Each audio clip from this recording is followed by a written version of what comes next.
Hello everyone, peace of the Lord to all. Today we'll talk about a topic mentioned actually.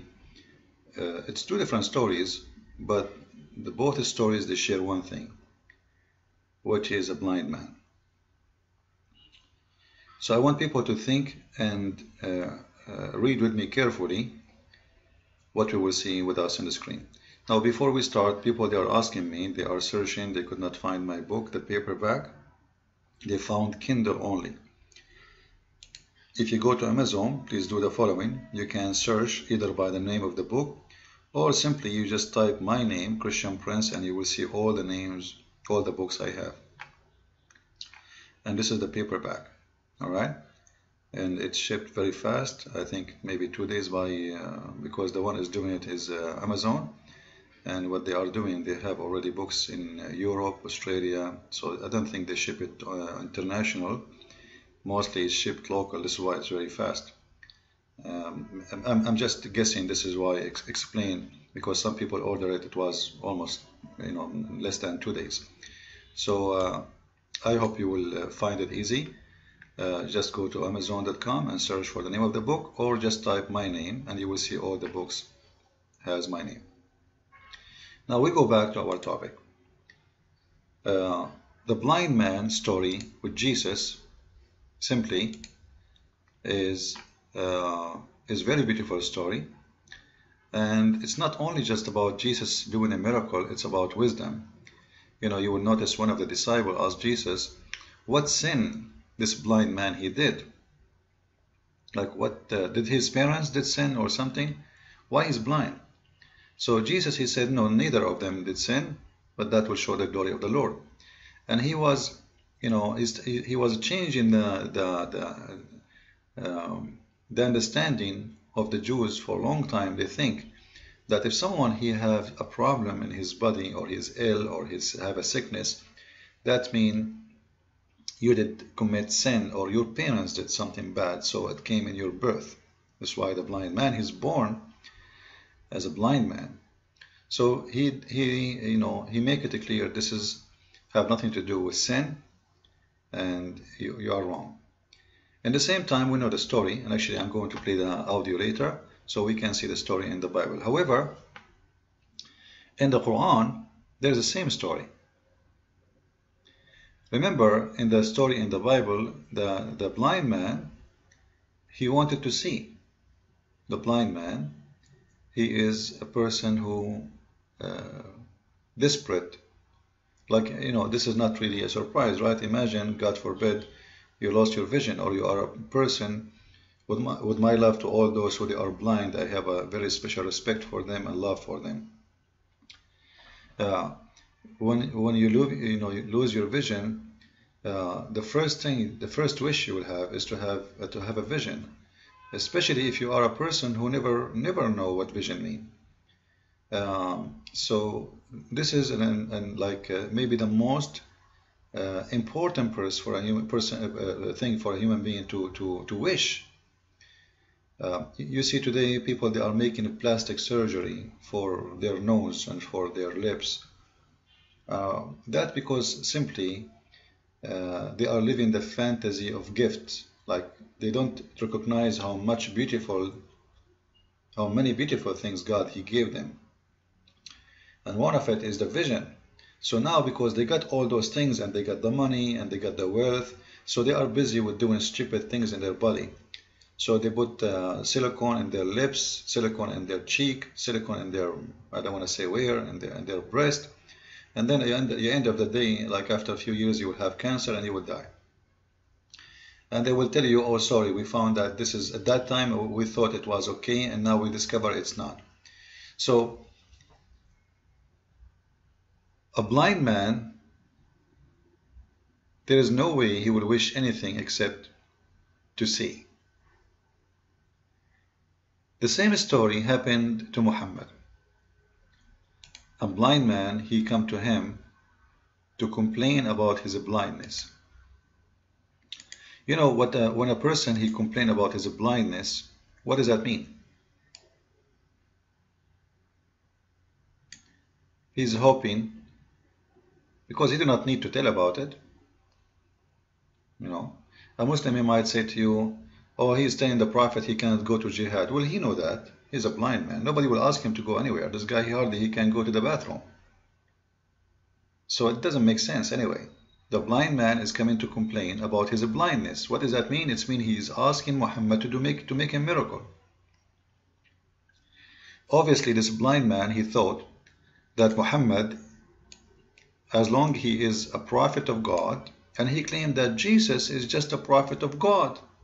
So both of them, they are prophets of the same God. So how come the prophet of the same God, they will not do what the same prophet, the first one, did before? How come Jesus was able to make the blind man see, but Muhammad, he do not? The blind man came to him, he said to him, I am complaining, I have a blindness. Muhammad, he gave him a verse saying, it's those who sit home, who don't go to jihad, are not equal to those who don't go to jihad unless they are disabled. What does this have to do with the guy? They might say to you that the story here is not about the man asking for a miracle, but he's saying to the Prophet, I cannot go for jihad. As I said, this doesn't make sense, because anyway, he's a blind, he do not need to prove it. He's born in the city of Mecca as a blind man. And there is no point of him complaining about it. He complained about his blindness, not about he cannot go and to do jihad. Same time, if we go to the story, as it's mentioned in Asbab al-Nuzul, we will see why I say Muslim stories, all of it is invalid. All of it. Actually, there's a video I saw yesterday, and it's listed right now under the one who published it. In my website, in investigateislam.com, you can go and watch it, about a Muslim explaining why Islamic source, according to him, all Islamic source in the hadith should not be trusted. Only the Quran should be trusted. And why? He said that when you see a hadith, it says narrated from, and I heard from, and he said, and he heard, etc. So according to, and I say this is if you take it to the court, the judge will not accept it. But the fact, isn't it, the Quran is according to. If you have a Quran in Arabic right now, open the last pages of the Quran. You will see that this Quran is written according to. And by the way, all the according to, none of them is what it should be, because Muhammad, he said, خُذُوا الْقُرْآنَ عَنْ أَرْبَعَ, take the Quran from 4, and none of those 4 is those the Quran today is taken from as according to. And to prove my point that Islamic books is not a valid source, I will take you to the same story. You see how the story here? The story here looked like about someone complained about his blindness, as we see. If we go to the book of Asbab al-Nuzul, we will see the same guy. Remember the name. Remember the name of the person. Ibn Maktoum. Do you see it? I want you to remember the name because that is important. The name of the person who complained. Ibn Maktoum. Ibn mean son, mean mother, Maktoum, the name of the son, which means his name is Maktoum. It's very funny in Arabic, like the son of the son of Maktoum. But he is Maktoum. Just say he's Maktoum. Anyway, let us go. Let it go. If we go to the book of Asbab al-Nuzul and we read the chapter 80, verse number 1, and I'm glad we have some translation for this, you will see that this guy, he came, he's not complaining about his blindness. He was asking Muhammad. Muhammad was busy with a bunch of businessmen who they are really rich, all right, very well known people in Quraysh, and actually they are his family, you know, most of them. Abu Jahl ibn Hisham, this is not his name. Anyway, Muhammad, he changed his name because he refused Islam. And Abbas ibn Abdul Muttalib, those are the family of Muhammad. Abu Jahl is very rich. This is why the Quran have a chapter about him and his wife. It says that his money will not protect him because he's a rich man. So anyway, he's talking to important people supposedly, and he's hoping that they might embrace Islam. When Ibn Maktoum, you remember the name?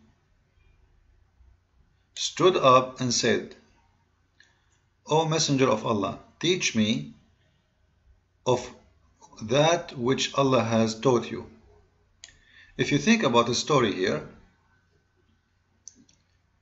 let us continue first before we finish the story. And he kept requesting that, and then the Prophet, he turned his face from him. He was upset, he was angry from him, etc. Which means he made him get away. Now, if you think about it, the story is very funny and very stupid. Why?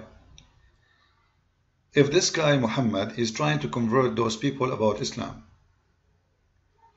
and this guy here, the blind man, is asking him to teach him about what Allah taught him. Well, isn't this is the same topic? So why Muhammad getting upset? If Muhammad is teaching those people about Islam, it means he's talking about Islam. It means he's talking about what Allah taught him. So why he is telling him, I'm busy? Busy in what? Aren't you the same? It's the same topic. Obviously, he was not talking about Allah. Obviously, he is talking about something totally different. So obviously, the man, he was speaking about something different. He was maybe trying to tell them, if you join me, we can attack other tribes. We will make an army, and we will make you more rich. You will become more powerful, etc. Otherwise, if they are talking about Islam already, and the guy here, the blind man, already is listening because he's already there. As you see, he is sitting. It says he stood up. So if he is talking about God, there is no need for him to say, teach us about God. Obviously, Muhammad is not talking about God. And that shows us how Muslims fabricate stories, because how come the story here, which is about the same person, the same incident, doesn't match with the story in the hadith? Because the story in the hadith says the man, he complained about his blindness. Now, if we take the same story, if a man, he came to Muhammad, complained about his blindness, Muhammad, the first thing he should do, why he don't try to make a miracle? Why he don't invoke his God to recover this man?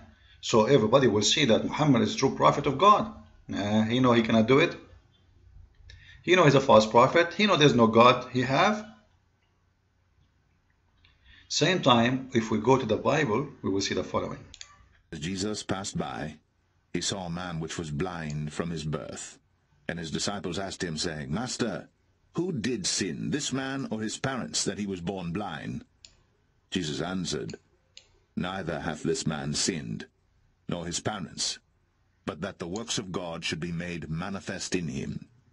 I must work the works of him that sent me, while it is day. The night cometh when no man can work.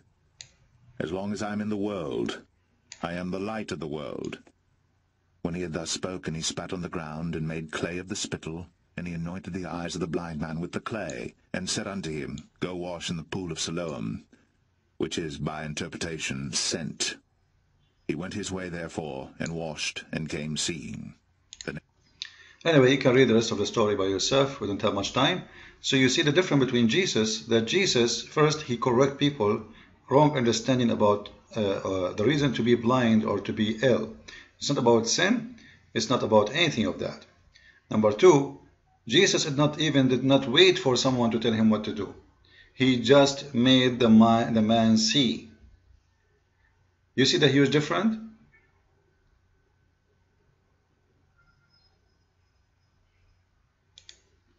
In the case of Muhammad, he gave him a Quran.